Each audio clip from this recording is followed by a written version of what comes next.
Guys, yang saya bilang di konten benar kan?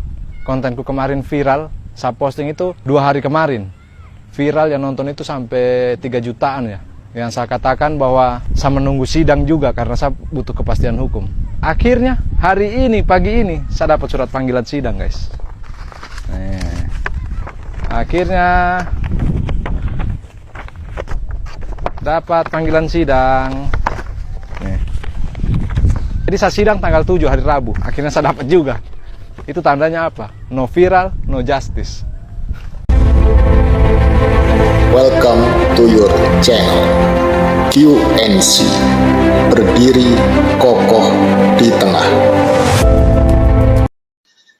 Polisi muda berpangkat Bribtu Yuli Setiabudi ini adalah anggota Polsek Kulawi, Sigi, Sulawesi Tengah. Bribtu Yuli melaporkan oknum polisi nakal yang suka memotong hak anggota kepolisian yang menjadi bawahannya.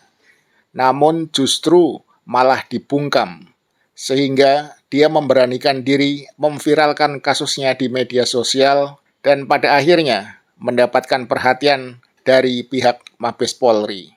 Assalamualaikum, izin Jenderal, perkenalkan nama saya Bribtu Yuli Setiabudi, tugas di Polsek Kulawi, Polres Sigi, Polda Sulawesi Tengah. Saya ingin bertanya dengan pernyataan Jenderal yang di video awal saya, yaitu jika kritik Polri akan menjadi sahabat Kapolri. Itu pernyataan tersebut hanya untuk masyarakat atau untuk siapa? Izin Jenderal, kalau pernyataan tersebut hanya untuk masyarakat, saya yakin 90% tidak akan ada masyarakat yang berani mengkritik Polri. Karena apa? Saya sebagai contohnya, Jenderal. Saya, anggota Polri, mengkritik oknum Polri yang suka memotong hak anggota, malah saya yang kena kode etik. Apalagi masyarakat yang kritik, otomatis pasti masyarakat takut akan dapat hukuman. Izin Jenderal, konten-kontenku tidak ada bermaksud untuk menjatuhkan institusi. Kontenku bertujuan agar para oknum yang suka memotong hak anggota itu sadar dan adil pada sesama anggota Polri. Izin Jenderal, saya hanya manusia biasa yang tidak luput juga dari kesalahan, dan apa salahnya jika saya ingin berubah menjadi yang lebih baik untuk institusi. Kenapa permasalahan ini saya tidak melapor ke Polda? Izin,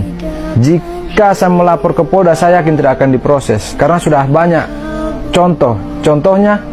Sekarang ini masih banyak surat kaleng yang menuju ke Mabes yang diviralkan di medsos. Berarti tandanya kan mereka sudah melapor, mungkin tidak diproses. Izin Jenderal, saya memohon langsung kepada Jenderal untuk turun langsung menangani kasus di etik saya yang mengkritik oknum anggota Polri yang suka memotong hak anggota dan menelusuri langsung anggaran di tempat saya tugas. Kontenku ini bertujuan agar kita sesama manusia harus adil dan tidak mengambil hak-hak sesama anggota Polri. Jika konten-kontenku memang cerita hoaks atau mengada-ngada, saya siap di PTBH atau dikeluarkan dari institusi. Mohon maaf Jenderal jika kata-kataku agak kasar, ya beginilah logatku karena saya ini dibesarkan di tanah Sulawesi. Izin Jenderal, saya bukan mental surat kaleng, saya berani bersuara karena dukungan dari sebagian rekan-rekan kita di Indonesia dan terutama dari keluarga. Izin, video ini saya buat dalam keadaan sadar, tanpa paksaan siapapun. Nama saya jelas, tempat tugas saya jelas, dan saya tidak menggunakan penutup wajah. Saya yakin Allah Subhanahu wa Ta'ala lah